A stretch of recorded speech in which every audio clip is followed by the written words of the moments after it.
नमस्कार बंधुरा आज आबार चले पूजार स्पेशल रान्नाघरे। आज ये रान्नाघरे आमी आपनादेर एकदम दोकानेर मतन नरम तुलतुले रसगोल्ला बानिये देखाबो अल्प समये एबं बाड़ीते थाका उपकरण दिए किभाबे এই नरम तुलतुले दोकानेर मतन रसगोल्ला बानानो যায় সেটা আজ আমি আপনাদের দেখাবো। তো চলুন বন্ধুরা ভিডিওটি শেষ পর্যন্ত দেখতে থাকুন, সঙ্গে থাকুন আমি কিভাবে এই রেসিপিটি বানাই।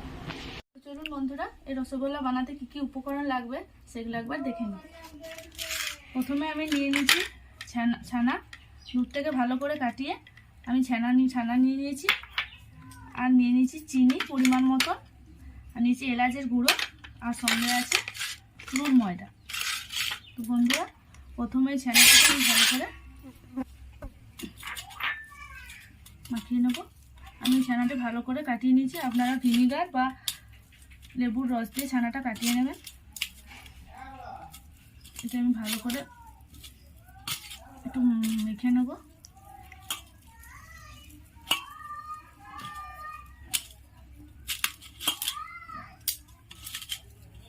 একটু ভালো করে মাখিয়ে নিতে হবে। এখানে আমি 2 চামচ ময়দা দিয়ে দেব,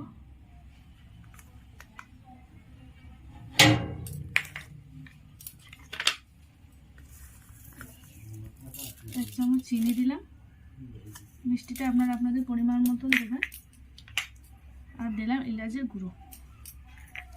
এবার এইটা আমি ভালো করে মাখিয়ে নেব।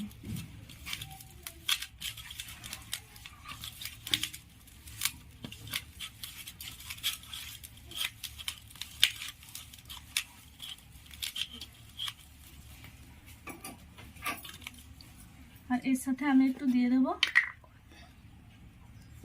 সামান্য পরিমাণে খাবার সোডা, তাহলে মিষ্টিগুলো একটু ফুলকো ফুলকো দেখাবে। আপনারা খাবার সোডার বদলে বেকিং পাউডারও দিতে পারেন।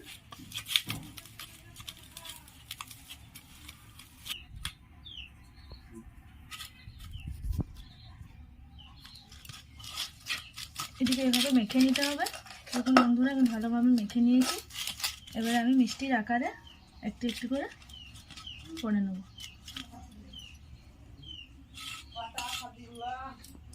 ভালো করে মিষ্টির আকারে গোল গোল করে পাকিয়ে নেব।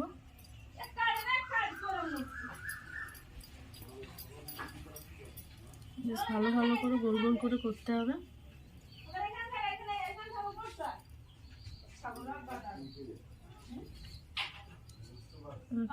এরকম ভাবে গোল গোল করে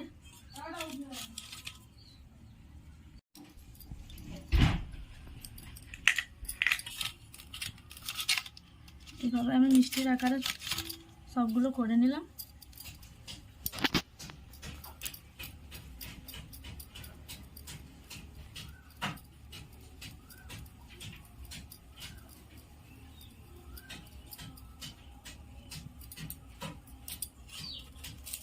আর দুটো হবে, একটু ছোট ছোট করে করলাম।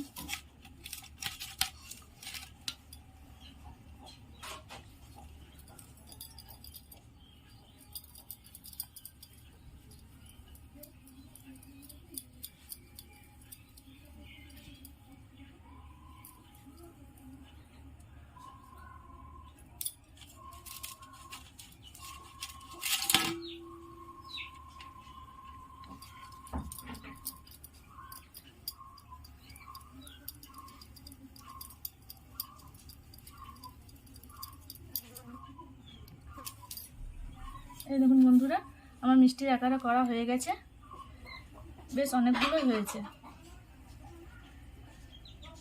চলুন বন্ধুরা এবারে মিষ্টির এই রসটা আমি করে নেব। দেখুন বন্ধুরা আমি কড়াই বসিয়ে দিয়েছি, এতে আমি জল দিয়ে দিলাম।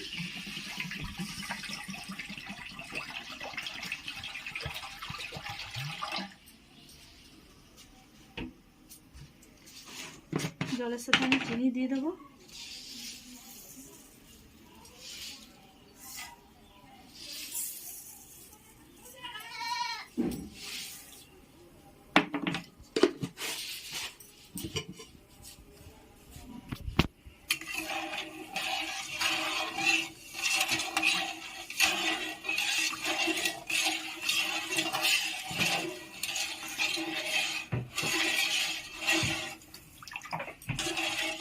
বেশ অনেকক্ষণ এটা ফুটিয়ে নেব।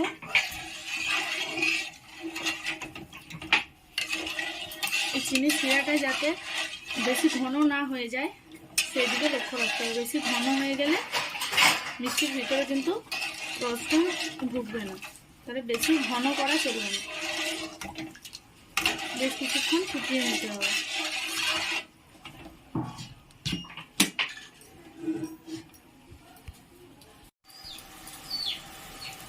এই দেখুন বন্ধুরা, জলটি বেশ ভালোভাবে ফুটে গেছে। মিষ্টির যে রসটি সেটি বেশ ভালোভাবে ফুটছে। এটা আর বেশিক্ষণ ফুটিয়ে নিতে হবে, একটু আঠা আঠা হতে হবে। এটা এখনো হয়নি, আর একটু হবে।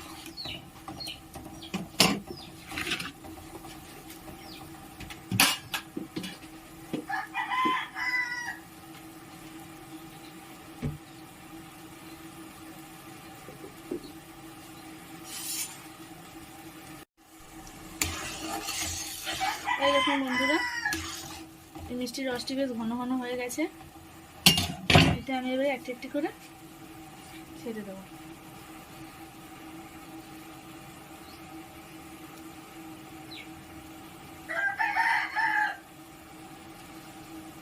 এগুলো আমি সবগুলো একটু একটু করে ছেড়ে দিলাম।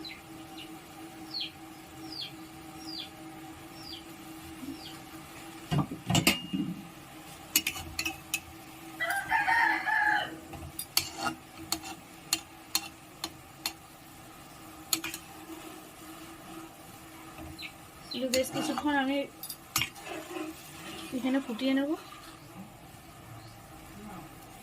এটি একবার করে লাড়তে হবে যাতে কারোর সাথে কারোর যাতে না লেগে যায়। লেগে গেলে কিন্তু ভেঙে যেতে পারে।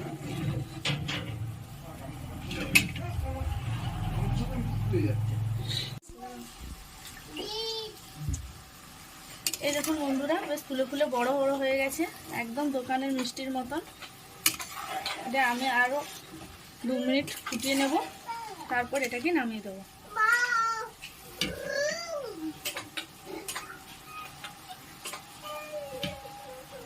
একদম দোকানের মতন দেখতে লাগছে মিষ্টিগুলো, বেশ বড় বড় হয়েছে।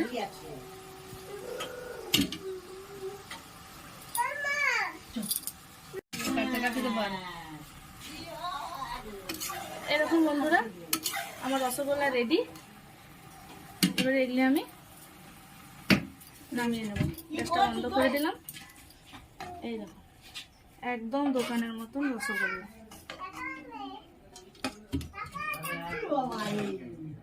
একদম দোকানের মতন দেখতে হয়েছে। এভাবে আপনারা বাড়িতে বানাবেন।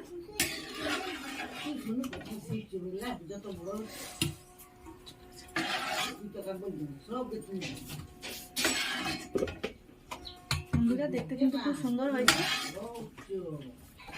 এবার এটা আমি রসে ভিজিয়ে রাখবো 2-3 ঘন্টা।